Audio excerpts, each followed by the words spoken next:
नमस्कार। About India channel में मैं अनिल केसी आपका स्वागत करता हूं। अबाउट इंडिया चैनल का वास्तविक उद्देश्य भारत की संस्कृति, भारत के विरासत से परिचय कराना है। इसके अंतर्गत हम लोग कई श्रृंखलाओं को लेकर चल रहे हैं और इसमें भारतीय परंपराओं की भी एक श्रृंखला है जिसे हम इंडियन रिचुअल्स का नाम जो है वह देते हैं। यानी हमारी जो चैनल है उस चैनल के प्लेलिस्ट में इंडियन रिचुअल्स है जिसमें भारत की कई परंपराओं की चर्चा जो है उसमें मिलती है। इसमें ही एक परंपरा हमारे यहाँ जो है वह फेमस है, वह है चार धाम की यात्रा। यानी हिंदुओं के बीच में जो है वह चार धाम की यात्रा जो है वह काफ़ी फेमस है। अब क्या है, क्यों है, इसके बारे में और इस चार धाम में कौन कौन आते हैं इसके बारे में हम लोग थोड़ी संक्षिप्तता से चर्चा करते हैं। तो आइए देखिए, पहली बात है कि चार धाम जो है वह की यात्रा जो है वह क्या है। तो हिंदू धर्म की जो मान्यता है उस मान्यता के अनुसार से मोक्ष प्राप्ति के मार्ग को सरल बनाती है। यानी देखिए कि कहा जाता है कि मोक्ष प्राप्ति ही जो है वह वास्तव में हिंदू धर्म की मान्यता है कि मोक्ष प्राप्ति ही जो है वह एक जीवन का सबसे जो है वह प्रमुख उद्देश्य है। मानव जीवन का सबसे प्रमुख उद्देश्य क्या है? मोक्ष प्राप्ति। मोक्ष क्या है इसके बारे में हम लोगों ने चैनल पर एक जो है वह वीडियो डाल रखा है, आप वहां पर देख सकते हैं। यानी मोक्ष जो है वह प्राप्ति ही जो है वह दरअसल सबसे बड़ा उद्देश्य है। अब मोक्ष प्राप्ति के कई मार्ग हैं जो कलयुग में वो आसान नहीं है। तो कलयुग में जो है वह आसान नहीं है, इसलिए कलयुग में कहा जाता है कि कलयुग में मोक्ष प्राप्ति के लिए चार धाम की यात्रा जो है वह भी अगर कोई कर ले तो उसे मोक्ष प्राप्ति का द्वार मिल सकता है।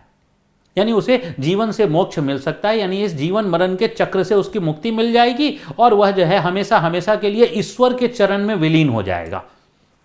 यह संकल्पना है। यानी उसकी आत्मा हमेशा के लिए ईश्वर के चरण में विलीन हो जाएगी, उसकी आत्मा किसी दूसरे जीव में जो है वह प्रवेश नहीं करेगी। यह जो है वह संकल्पना है। तो कलयुग में एक जो है वह जो तरीका है वो ये भी है कि चार धाम की यात्रा के द्वारा मोक्ष प्राप्त किया जा सकता है, वो सरल जो है। अब आदि शंकराचार्य जो हमारे गुरु के रूप में जाने जाते हैं उन्होंने भी इन चार धाम के महत्व को जो है वह बताया। ये जो चार धाम है, ये चार धाम कौन कौन है? तो पहले हम लोग जो है देखें प्रथम धाम, यानी इसमें क्रम भी है, क्रोनोलॉजी भी है। उस क्रोनोलॉजी के हिसाब से ही हम लोग जो है देखते हैं। प्रथम जो धाम है, प्रथम धाम के रूप में हम लोग जो है वह नाम लेते हैं बद्रीनाथ का। और बद्रीनाथ का जो संबंध है वह सतयुग, जैसे चार युग कहे जाते हैं।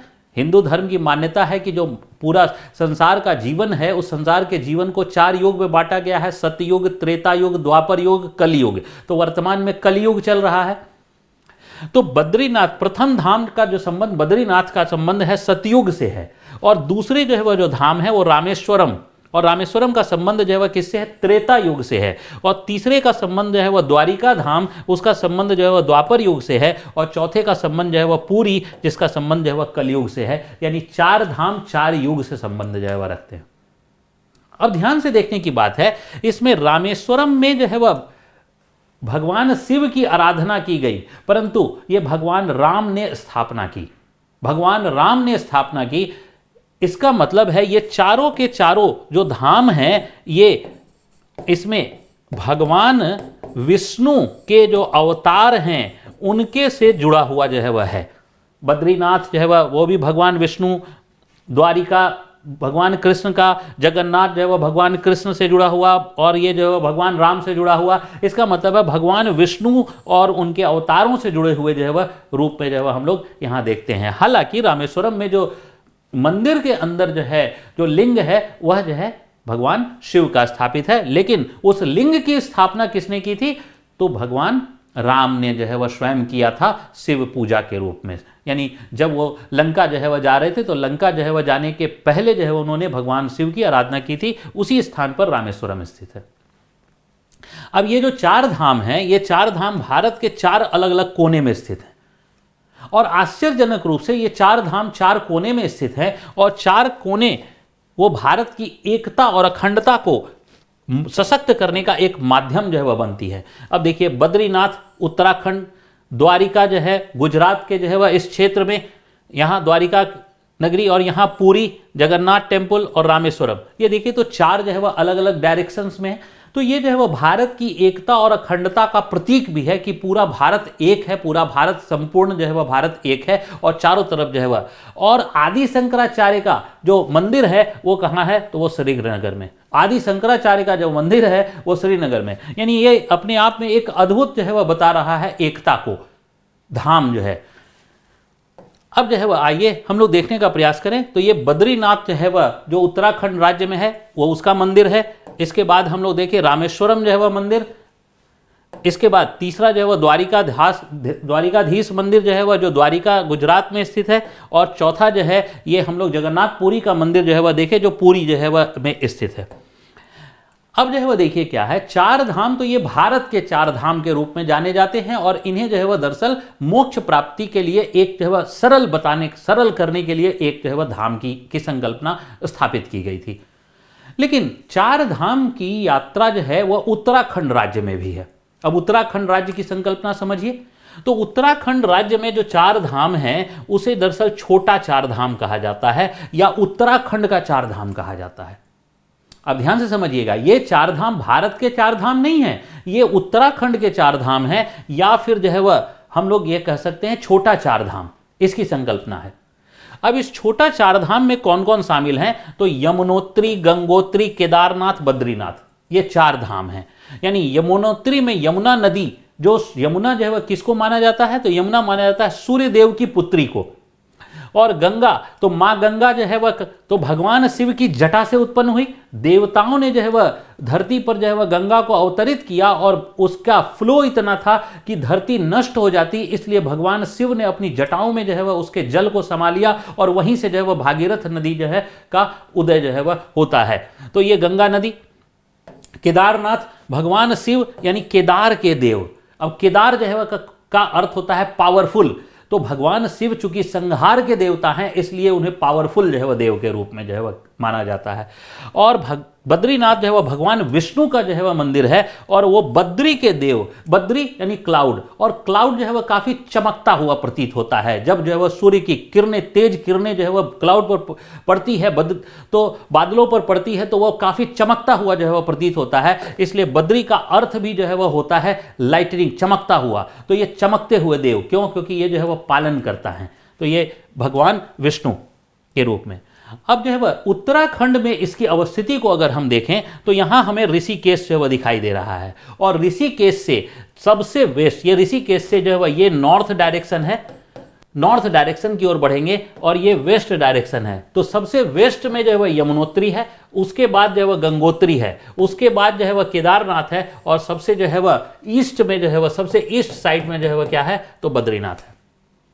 अब इसकी जो यात्रा है, इसकी यात्रा, ये जो मैप दिया हुआ है, ये जो वहां पर अभी हाईवेज के प्रोजेक्ट चल रहे हैं, 4 लेन हाईवेज के प्रोजेक्ट, उसी का मैप है, यानी प्रपोज्ड मैप है। जो वह हाईवेज जो है इस प्रकार अगर बन जाएंगे तो उसके बाद यात्रा जो है वह और सरल हो जाएगी। और केवल यात्रा ही नहीं बल्कि जो है वह यहीं पर जो है वह चीन की सीमा है, चाइना भी यहीं पर है, तो चाइना की सीमा तक जो है वह हमारी पहुंच जो है वह बहुत मजबूत हो जाएगी। और हम जो है वह चाइना जो है वह जो पहले से वहां सड़क बनाकर पहले से जब वहां मौजूद है, हम उसको जो है वह थोड़ा रोक पाएंगे, उसके एग्रेशन को थोड़ा रोक पाएंगे और हम भी अपने संसाधनों को अपनी सीमा तक पहुंचा पाएंगे। यानी कि ये जो है, ये जो 4 वे जो लेन बन रहे हैं, ये केवल धर्म के या केवल पर्यटन के दृष्टिकोण से नहीं बल्कि भूसामरिक दृष्टिकोण से भी इसका महत्व जो है वह दिखाई देता है।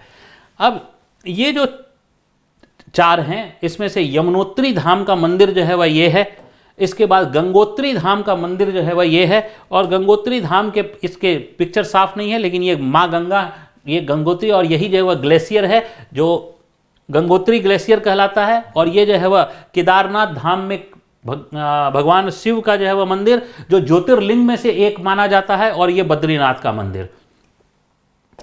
अब जो है वह दरअसल इस 4 धाम, जो छोटा 4 धाम है, इसको स्वर्ग के द्वार के समान जो है वह माना, यानी लोगों के लिए जो है वह क्या है, ये स्वर्ग का द्वार है। यानी जैसे महाभारत में भी प्रकरण मिलता है कि महाभारत में जो पांडव हैं वो और द्रौपदी स्वर्ग की यात्रा कर रहे थे, तो वह उत्तराखंड से ही यात्रा कर रहे थे।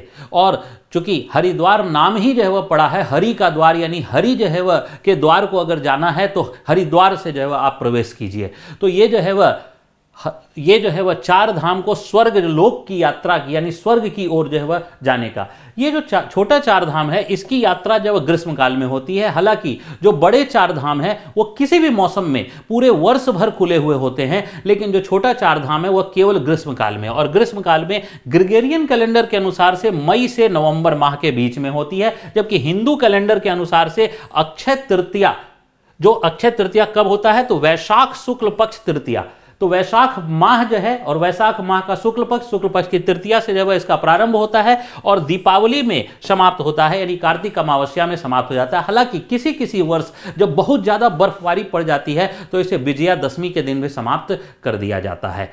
तो ये जो है वह ये छोटे चार धाम के रूप में जो है इस प्रकार जो है वह यात्रा, जबकि बड़े चार धाम की यात्रा जो है पूरे वर्ष भर खुली रहती है। तो चार धाम के संदर्भ में एक छोटी सी संकल्पना जो है वह यहीं तक थी। मैं अनिल केसी आपका धन्यवाद करता हूं। जय हिंद।